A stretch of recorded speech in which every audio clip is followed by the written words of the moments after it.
Hello everyone, today we are going to be going over the Blind 75 in C++, and today we're working on the problem Decode Ways. Now, before we get started, in order to break down our following problem, make sure that we have our 4 following questions to be able to know exactly what to do. We first need to ask ourselves what the input's going to be, what data structure / algorithm / technique to use, what to do with the data, and finally what our output's going to be. So, feel free to pause the video to write the questions if you're following along, and now, breaking down the problem. A message containing letters A through Z can be encoded into numbers using the following mapping. A is to 1, B is to 2, Z is to 26. Okay, to decode any message, all the digits must be grouped, then mapped back into letters using the reverse of the mapping above. There may be multiple ways. For example, 11106 can be mapped into AAJF with the grouping 1, 1, 10, and 6, or KJF with a grouping of 11, 10, and 6. Note that the grouping 1, 11, and 6, 06 is invalid because 06 cannot be mapped. Gotcha. Into F since 6 is different from 06. Given a string S containing only digits, return the number of ways to decode it. Alright. The test cases are generated so that the answer fits a 32-bit integer. Alright, so if we are given S, that's also given the okay, so if we're given the input of S, which is equal to 12, it can be 2 encoding ways, since 12 can be generated as AB, or L is equal to 12. Then we have 2, 2, 6, and there can be 3 different combinations from it, because we can get 2, 26, and VNF 22 and 6, or BBF 2, 2, 6. 06 is going to be 0 because 06 is not valid, since it's leading with a 0. Gotcha. So some things to keep in mind. So it looks like from the following solution, what we need to do with our given problem, given the fact that we are reversing our following string and we are scanning through it to find relationships, we will be using dynamic programming.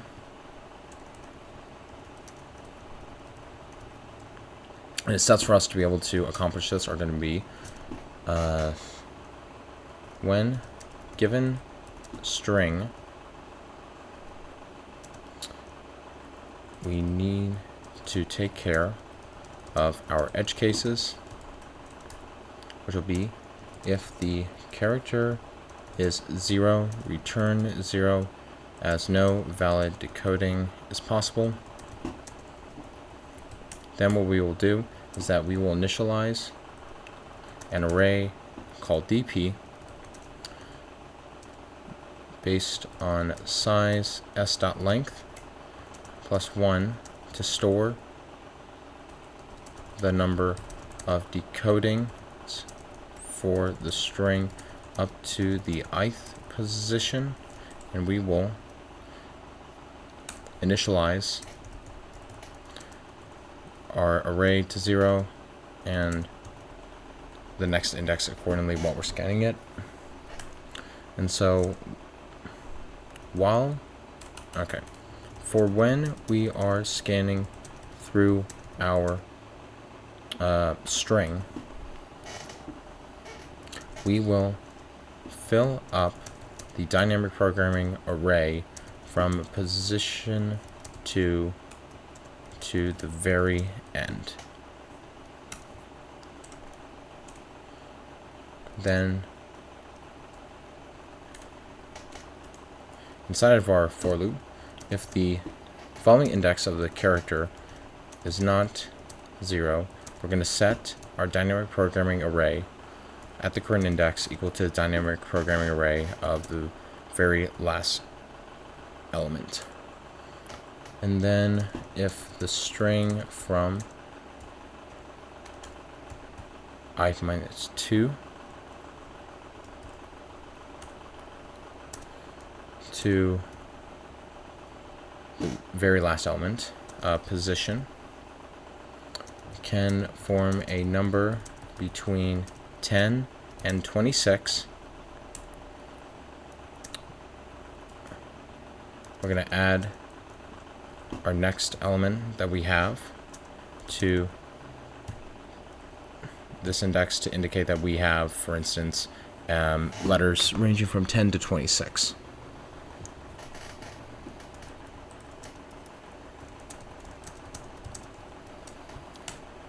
Finally, we will return the total number of ways to decode the string. Hence, we are also given an integer as well. So to be able to go over the steps of how we're going to go about this, step 1, step 2, step 3, step 4, step 5, step 6, step 7.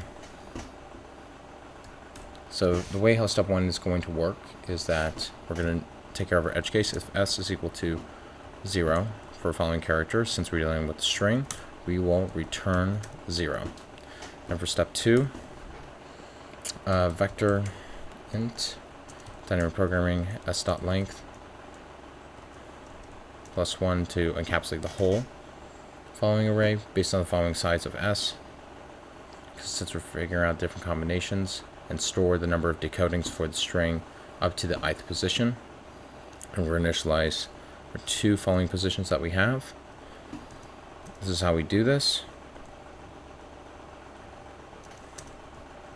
Then we are going to be scanning throughout our array based on the next index that we have.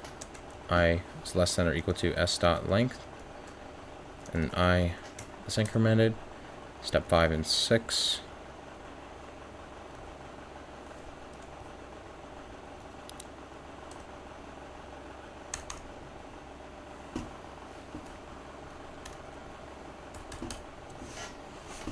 If s I minus 1 doesn't equal 0, then we are going to set this up here, and then step 6 is actually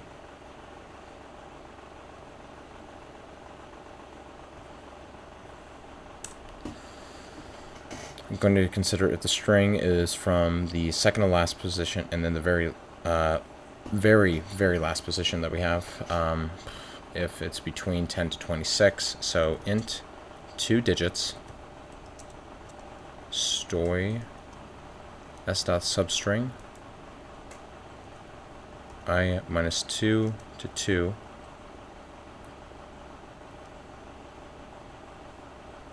then if the 2 digits greater than or equal to 10 and 2 digits are less than and equal to 26, then we will have our following index updated to incorporate both of them together. So that way we can have 10 to 26. Considering elements which can be 10 to 26 versus 1 0 and 2 for example. And then finally we will return the combination, so it's going to look like this. dp s.length.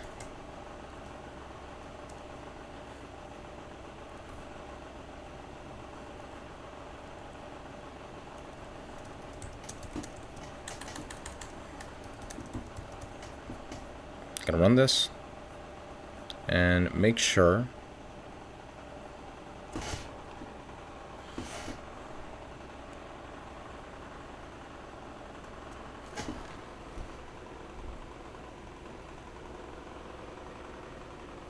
okay. I was supposed to figure out the character right over here. So it's S0 is equal to the character of 0. And then I apologize for more errors that I'm getting. Spelling. Oh boy. And more spelling.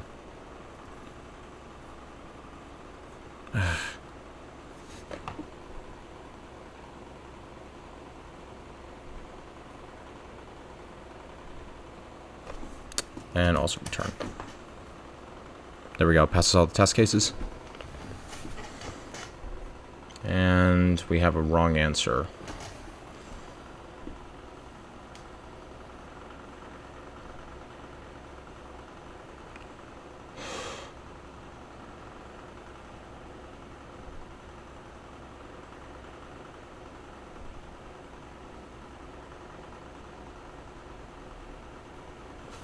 It's because this needs to be a character.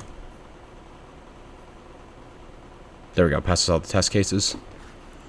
Alright, now just give a breakdown on our space and time complexity for the following solution is that the time complexity is going to be O of n, where n is the length of the string, and this is because we perform a single pass through the string to fill up the dynamic programming array, while meanwhile the space complexity for the following solution is going to be O of n, where n is referring to an extra dynamic programming array based on the size of n+1 to store intermediate results. And so, yes, this was Decode Ways. Thanks again for taking time to watch this. If you found this helpful, feel free to like and subscribe. And if you have any other questions, feel free to put in the comment section. And as always, take care. Cheers. Bye-bye.